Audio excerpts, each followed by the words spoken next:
Seja bem-vindo à quarta aula do curso Anticapacitismo e Inclusão. Neste vídeo, vou apresentar para você conceitos fundamentais do nosso curso: acessibilidade, inclusão e capacitismo. Nosso primeiro ponto é a acessibilidade. Por trás desse termo, temos a ideia da garantia de acessos. É como construir uma ponte sólida que conecta todas as pessoas, independentemente das suas habilidades ou limitações. Imagine que essa ponte seja construída com materiais flexíveis e adaptáveis, capaz de se ajustar às necessidades de cada indivíduo. Cada pedaço dessa ponte representa uma medida específica de acessibilidade, como rampas para cadeiras de rodas, sinalização em braille, legenda em vídeos e intérprete de Libras. Essa ponte permite que todas as pessoas possam atravessar de um lado para o outro, superando as barreiras que existem no caminho.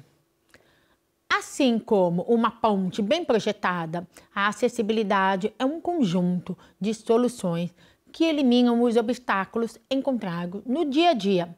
É como criar uma trilha acessível em meio a uma floresta densa, com clareiras para descanso, pisos nivelados para facilitar a locomoção e placas indicativas para orientação. Essa trilha garante que todas as pessoas possam explorar a beleza da natureza, aproveitar os benefícios do ambiente e se envolver em atividades ao ar livre. A acessibilidade é uma criação de um caminho aberto e acessível para que todas as pessoas possam percorrê-lo, independentemente das suas habilidades.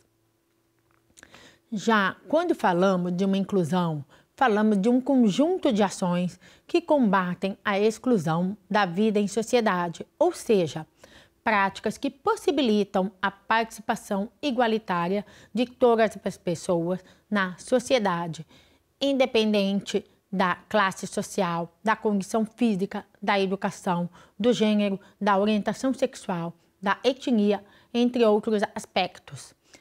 A inclusão é um princípio transformador que transcende a mera coexistência de pessoas diferentes, buscando criar uma atmosfera de aceitação, valorização e participação plena. Ela vai além do simples ato de permitir a presença de todos em determinados espaços, envolvendo a promoção de uma cultura que abrace a diversidade como uma força enriquecedora. A inclusão requer a desconstrução de barreiras invisíveis, preconceitos arraigados e estereótipos limitantes, ao mesmo tempo em que impulsiona a criação de oportunidades equitativas e acessíveis para que cada indivíduo possa contribuir com seus talentos e perspectivas únicas.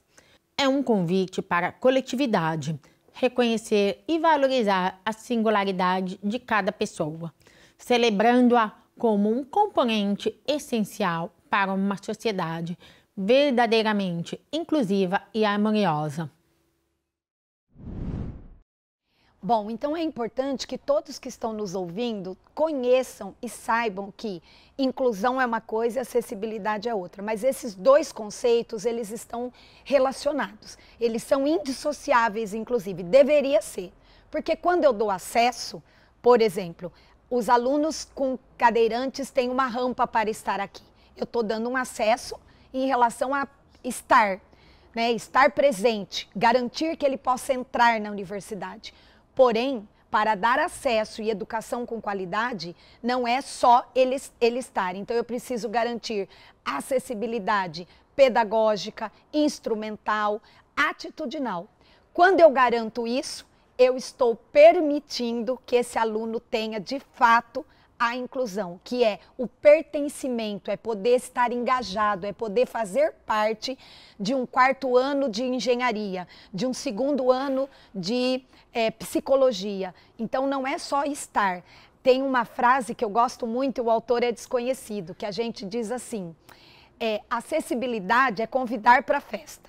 Inclusão é dançar com esta pessoa, é poder de fato que ela participe, na sua plenitude, com autonomia. E então a universidade, ela precisa garantir de fato a acessibilidade de todas as barreiras que existem. Porque ao garantir acessibilidade, este aluno tem plenamente a sua inclusão, o seu processo de pertencimento. E não haverá inclusão em nenhuma escola, em nenhum nível de ensino, se eu não tiver acessibilidade garantida. Então, ele é o conceito que pressupõe, primeiro, para que a inclusão aconteça plenamente, ainda que de forma processual. Porque eu volto a dizer, a gente não dorme excludente e acorda inclusivo. É um processo que precisa ser construído. Se por um lado podemos compreender como inclusão os processos de pertencimento e participação social ampla, por outro, chamamos de capacitismo as atitudes de discriminação, preconceito e estigmatização com base nas capacidades físicas, cognitivas ou sensoriais. É um sistema de opressão que perpetua a ideia de que a norma é ser não deficiente, desvalorizando e marginalizando aqueles que não se encaixam nesse padrão. O capacitismo se manifesta de várias maneiras, como a exclusão social, a falta de acessibilidade, a limitação de oportunidades e a suposição de incapacidade, afetando a qualidade de vida e o pleno exercício dos direitos das pessoas com deficiência. O capacitismo, assim como nós temos machismos, entre outros modelos de discriminação no nosso país, o capacitismo é, de fato, uma discriminação em relação à pessoa com deficiência. É como se a gente se pautasse num corpo padrão, né, num corpo padrão de pessoas que não têm deficiência, e aí toma isto como referência.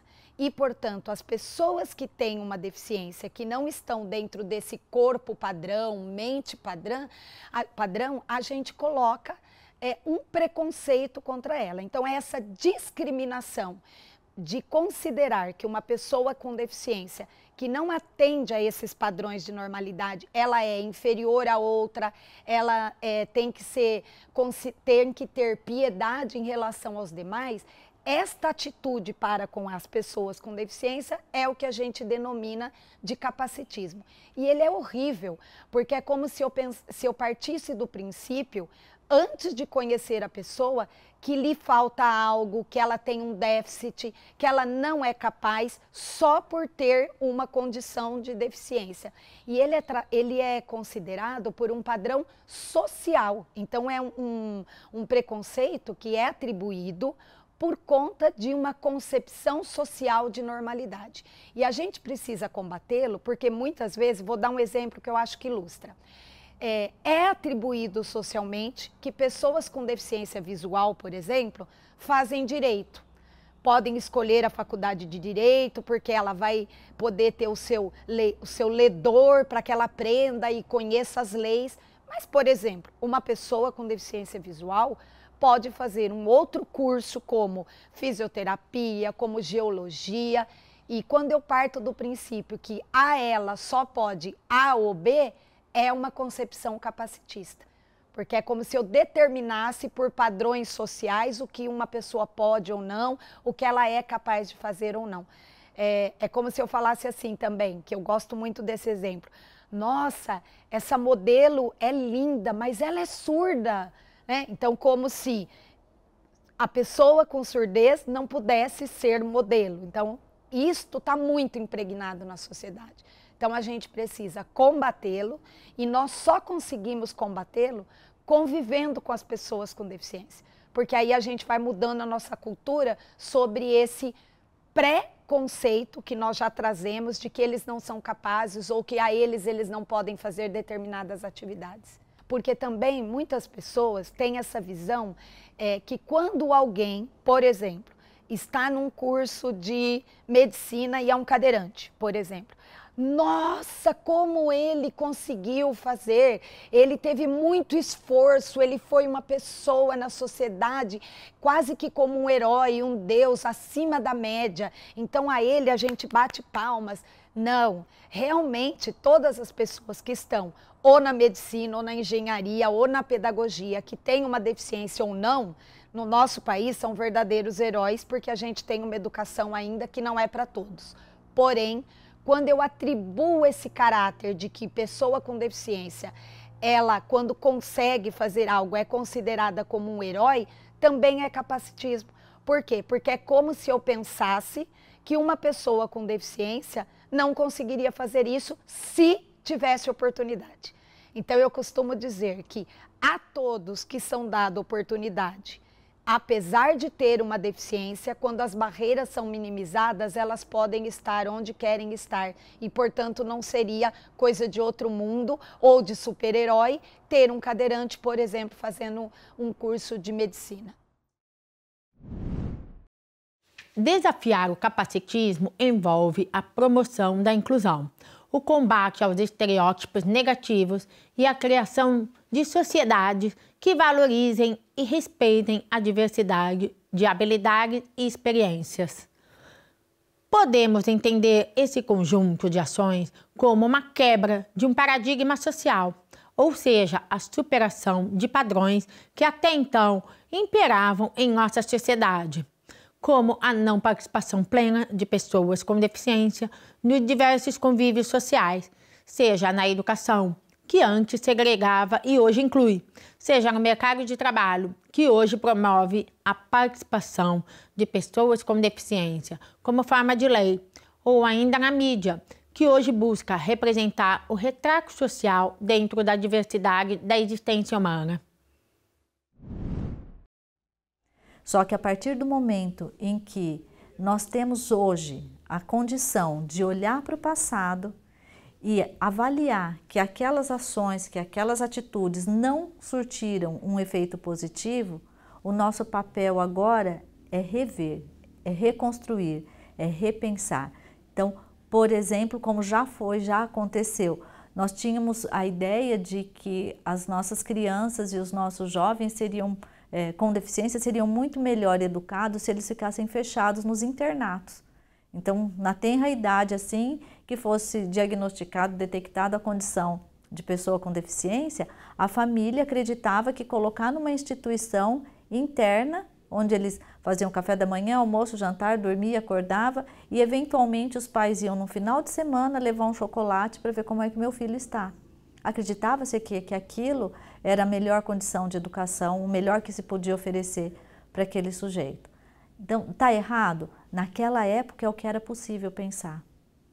E hoje? Hoje eu consigo, depois de muito estudo, de muita análise, de avaliação, dizer que quanto menos restritivo for o espaço, melhor é a possibilidade educacional dessas pessoas. Então, eu não vejo o histórico da educação especial, o histórico da educação inclusiva, como momentos em que nós tomamos atitudes erradas, mas foram atitudes possíveis naquele momento que, posteriormente avaliadas, propõem novas práticas.